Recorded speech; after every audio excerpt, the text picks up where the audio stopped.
Good evening. Happy Friday to you. I'm Jessa Brycebeck. And I'm Natalie Shepard. Tonight's top story, dueling demonstrations in downtown Milwaukee.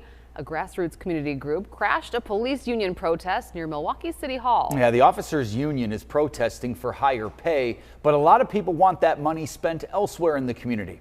Adam Reif live at City Hall for us tonight with more on what was a busy day that caps off a very active week. Adam.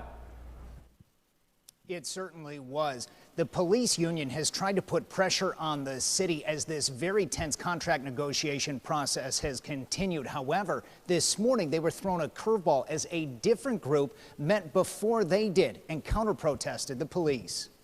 You want one of these? As the Milwaukee Police Association passed out T-shirts in Red Arrow Park Friday morning. I want to make sure that they can hear me. The group Black leaders organizing for communities gathered just a few yards away at a bench that memorializes Dontre Hamilton, a black man shot and killed in 2014 by a Milwaukee officer. After the union members silently marched past to City Hall to protest for higher wages, a lone counter-protester confronted them. Excuse me.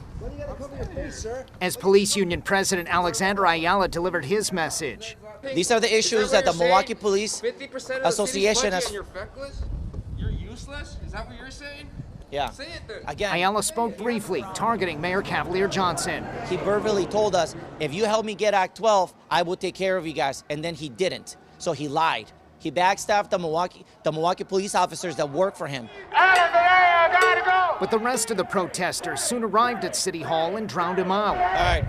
Since I can't hear anything, we're going to have to go inside. Inside, the union marched to the mayor's second-floor office. The door was deadbolted shut. Soon after, the protesters also went inside. We wanted to make sure that there wasn't just one side to the story. The protesters chanted on the first floor while the union marched on the second. The two sides are millions of dollars apart on their offers. If the city wins arbitration, officers already told me, I'm leaving, I'm quitting and going somewhere else because of better wages. But many are opposed to spending more money on policing. We want to make sure that we are investing into our communities, and we don't think that the city budget needs to be nearly 50%. At a separate event before the protests, Mayor Johnson defended the city's offer. And I want police officers to get a raise too. They deserve it. But we have to do it within reason, and that's exactly what we're seeking to do. Well, now, Adam, we saw that back and forth during the press conference, but were there any confrontations during these protests? No, Natalie, nothing physical. The two sides did get very close to each other at times. That was by design, according to the BLOC group. They wanted to be within sight and sound of police, but police were largely silent today as they had their protest and marched around on the second floor. All the protesters stayed down on the first floor. They were separate for most of the day.